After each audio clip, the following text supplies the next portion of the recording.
Good Friday morning, a football Friday, a Super Bowl football Friday.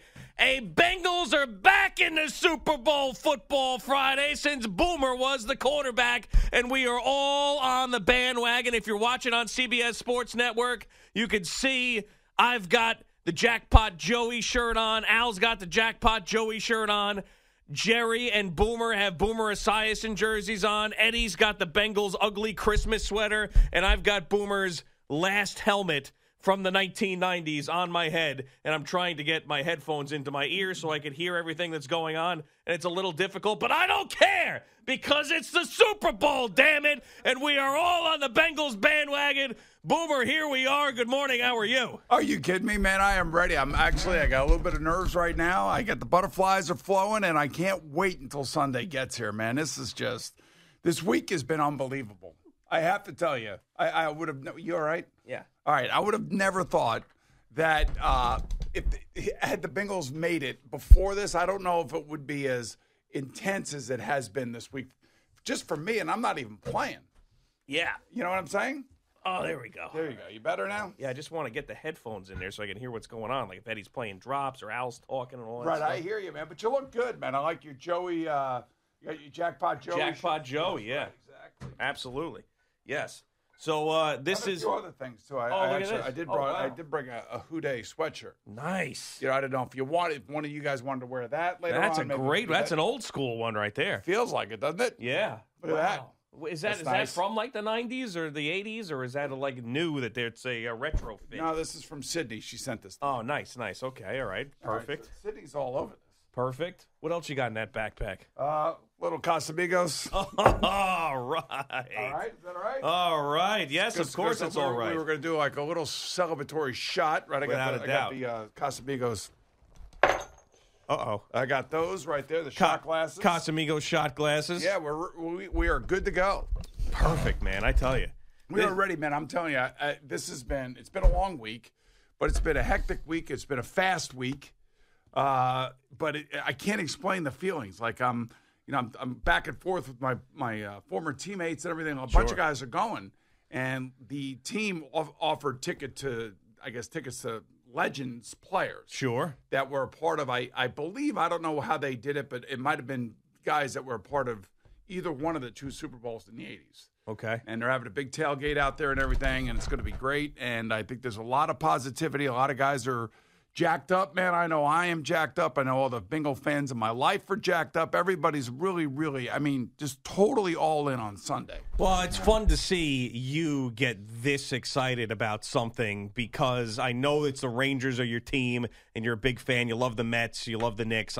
But there's something special about what's going on here with the fact that you were the last quarterback to bring the Bengals to a Super Bowl, and here we are, and you do the show every day, and you're on the NFL today, and you represent the organization as well as you do, and it's fun to see, and that's why I'm totally into it, and we're totally into it. I can see that. I can see that you're totally into it. And I just hope that all of this momentum that we have created here is positive, and you don't look at this as like the NARP mush that we're putting on you. No. I think you guys are all rooting. Nobody is guaranteeing anything. Okay, all right. I think you guys are just trying to root. And I did a speaking engagement for Procter & Gamble last night. Oh, nice. And I told them, because obviously a Cincinnati-based company and everybody's all jacked up out there and everything else, I said, look, man, I am trying to convince New Yorkers, New Jerseyans, and everybody else in the tri-state area to bring all this great positivity that we have around here and push it towards the Bengals, because who gives a little rat's ass about the Rams? Nobody. Honestly. There's nothing about the only thing about the Rams for me is Aaron Donald, because I was with him at Pitt, but I don't even care about that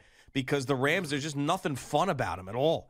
I mean, who cares? I mean, they went out and they got Matt Stafford, and they went out and got Jalen Ramsey a couple years ago, and they went out and got Odell Beckham Jr. They tried to put together this super team. They don't even have a fan base out there. I mean, the Bengals represent all of those teams, in my opinion, that have not won a Super Bowl yet. I mean, that's why I think this is so cool, because it reminds me, too, of my own team that I've rooted for my entire life getting a shot in the game, who had been there before and, of course, couldn't get it done. So this is great for all. It gives all those franchises that have never won a Super Bowl hope on Sunday that they can get it done. And no cooler dude in the world than Joe Burrow representing them. And you would think, you don't want to say this because you never know how a career is going to go, but you would think that he'd get this team back into the game again because he's so good, so confident, not overwhelmed by any situation. It's going to be awesome watching him play in the Super Bowl, and I'll tell you this much. He's not going to have sweaty hands. He's not going to be clammy. He's not going to be nervous. The moment will not be too big for him. This guy was built for this. He's one of those guys that just he popped out of the womb a winner, and we saw that in college, and we're seeing it in the NFL. I agree 100%, and that's why I can't wait for it. It's just going to be an unbelievable Sunday leading up to it. I mean, it's going to be like 90 degrees out there. And remember, the game out there will start about 3:30. And I would imagine the second half will be much cooler simply because the sun will go down and it tends to get a little bit cooler out there at night because of, the Pacific Ocean and all that other stuff. But I don't know. This is just I'm finally, really grasping the reality that this is going to happen. Yeah. I mean, for almost 20 years sitting on the NFL Today, or for 20 years sitting on the NFL Today, we had a little bit. I could sit there for Carson Palmer. I could sit there for Andy Dalton and of course, the great Marvin Lewis. But, there was always something going on. There was always something that made the team take a right-hand turn and basically screw something up. Yeah. And now for at least this year and at least the last 2 months, this team has won 6 out of its last 7 games. The one that they lost didn't matter because that was the last game in Cleveland that they didn't have to play in. So they've won 6 in a row. Their kicker has been amazing. Their defense has gotten turnovers. Defense have gotten key sacks. Lou Anarumo has done a great job with the defense. And here they are. And here they are just amazingly with an offensive line that has been shaky to say the least, but a quarterback that has been able to overcome all of that. And then an offensive coordinator in terms of Zach Taylor knowing how to call the plays, getting everybody involved, getting the ball out of the hands of Joe Burrow. So, man, I'm all in. I mean, I'm like totally all in. I'm biased 100%. Oh, sure. And I have to be. I mean, like, this is not the NFL Today. This is the Boomer and Geo show, for God's sake. Of course. Now, if I was curious, I wanted to ask you this. If this was a CBS Super Bowl. Yes. And you had to do the pregame show with the Bengals in the game, what would have happened then? Well, did you watch me in our pregame shows against the Raiders, the Titans, and the Chiefs? It's different, though, when you're on for 7 hours and 8 hours. I don't know. I probably would have had 2 or 3 different interviews. I don't know. Yeah, that's probably what would have happened. I guess it would have been you, at Burrow, you and this, you and that. All right. Right. So that which was good that I'm not doing the game because I can really just be a fan. Right. And that's the nice thing. But even at the end of our shows when we were making the picks, I would look at the other guys and go, "What are you guys looking at? I don't know what you're looking at." I think somebody might have picked the Bengals against the Raiders. I think we probably all picked the Bengals against the Raiders. Sure. But then I stayed on that train the whole time, and those guys jumped off. Yeah, I mean, I really didn't think they were going to beat the Kansas City Chiefs as much as badly as I wanted them to. I really didn't think it was going to happen. And then the way the game started, I said, wow, I mean, this at least I nailed this one. But nope, the defense changed dramatically. We talked about plenty how Lou Anarumo was just a genius in that game in that second half. So, yeah, I mean, why not? I mean, I know they've been an underdog this entire postseason, but there's really nothing about the L.A. Rams that is going to scare the hell out of you. So right now the Rams are 3.5-point favorites. It's come down a little bit. Oh, has it? Yeah, my team, I think we were 7.5-point underdogs. And believe me, we played that up the whole week. Sam played it up the whole week, and that was before, you were allowed to even talk about betting. Sure. But now you could really talk about betting, and the coaches can use all of that. And the Bengals have definitely over the last 4 weeks, I don't know so much about the Raiders, but against the Titans, the Chiefs, and now against the Rams, they certainly have played that underdog card, which every football coach does at every level. You know that. Of course. I mean, every football coach is looking for an edge. And the edge really, I think if you were out in L.A., you got to believe that the OBJ story is huge. You got to believe that Sean McVay having to win this game because he lost the previous one. I mean, like all that kind of stuff is probably hitting the Bengals over the head like left and right. And I'm sure Zach Taylor is hammering that kind of stuff home. But I'm also sure that he's probably saying, look, man, I've been through this before. I was with the Rams when we lost to the Patriots, and our offense didn't play well in that game. And, I learned from that just like I'm sure Sean McVay felt like he learned from that. Now, the interesting thing about the Bengals, everybody's like, offense. They've only scored 5 touchdowns in the playoffs. They've had 12 field goals. And the field goals, kicker Evan McPherson has been amazing. I mean, and as confident as they come, too. That's right. So, and what goes under the radar, and I know a lot, any of us who have played or anybody that's been talking about this game for the last week, everybody says what goes under the radar is that Bengal defense and how timely some of these huge plays they've made, whether it be the interception at the end of the Titan game, the sack and the fumble against Kansas City. Yep. The huge play by Jesse Bates knocking the ball to Von Bell, breaking up a pass intended for Tyreek Hill.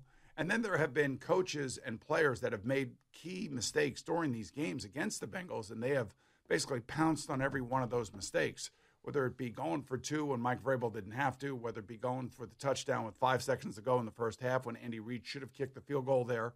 I mean, there's a lot of things that are lining up for the Bengals. Yeah, and the one take that I hear a lot is actually something that Jerry said this morning on the warm-up show for people who think that the Rams are going to win, is Rams' defensive line against Bengals' offensive line, and how that could be a problem for the Bengals because you look back and you saw the game against the Titans, and you saw how that defensive line of the Titans dominated the offensive line. Joe Burrow gets sacked 9 times, and the Rams' offense far better than the Titans' offense. And if something like that happens again, chances are that the Bengals' offense may not be able to overcome it. I mean, that's a take for the people who are on the Rams side that it's hard to argue against. No, because, but it's a true take because right. even I will tell you, and I said it earlier this morning, and I said it going into the game against the Raiders where Max Crosby was lined up. Yeah.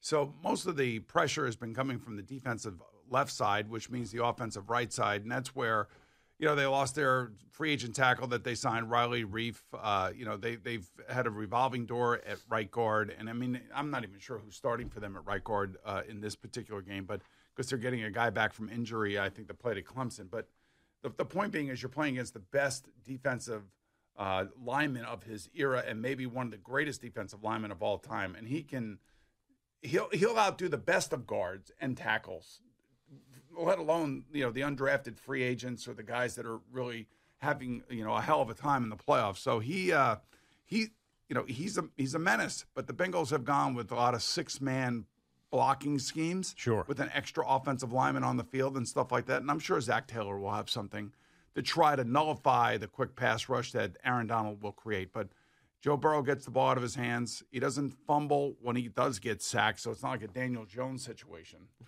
Right. And hopefully that stays the way it is because he's going to get hit and he's going to get sacked. There's no question about that. But then, the funny thing happened in the second half of that game against the Chiefs in overtime. All of a sudden, the offensive line started taking over. And they started running the ball with Joe Mixon. And Joe Burrow was getting the ball out of his hands, and big plays were being made. So the offensive line really showed out in the second half and overtime against Kansas City. So I don't know. This is what it comes down to. It's always about the line of scrimmage and whether or not the quarterback can handle the pressure. And I know Burrow can. Let's see if Matthew Stafford can now. Yeah, there's always one wide receiver, too, out of the 2 guys, whether it be Higgins or Boyd, who ends up having a big game because there's so much attention towards Jamar Chase. And I think that's going to be something to keep an eye on, too. Will Jamar Chase and another one of those wide receivers go off in this game? Will it be one of these high-scoring games, just back and forth, which I hope that it is. Now, we got 6 straight spectacular football games in the playoffs, and I think that this one is going to shape up to be just that as well. I think both offenses are going to be great in the game. Too many good offensive players on the field, honestly.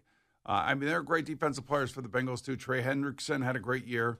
Hubbard had a great year. I mean, they get their share of sacks, too. I mean, it's not like they're in the bottom half of the league in sacks. Right, no, not at all. And Lou Anarumo knows this time around you're playing against Matthew Stafford. He's 34 years old. He doesn't move around nearly as much as Patrick Mahomes. So it's going to be more of a statuesque type of quarterback. Maybe he blitzes a little bit more.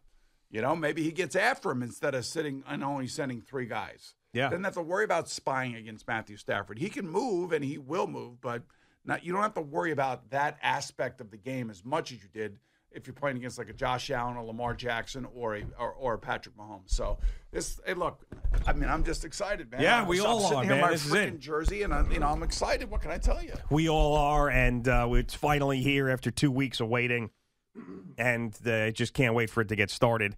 on Sunday night. All right, we have a ton to get into today, including that NBA trade deadline yesterday with James Harden going to Philadelphia and Ben Simmons and others coming back. We will talk to Jerry Recco about that and more coming up next on this Feel Good Football Friday.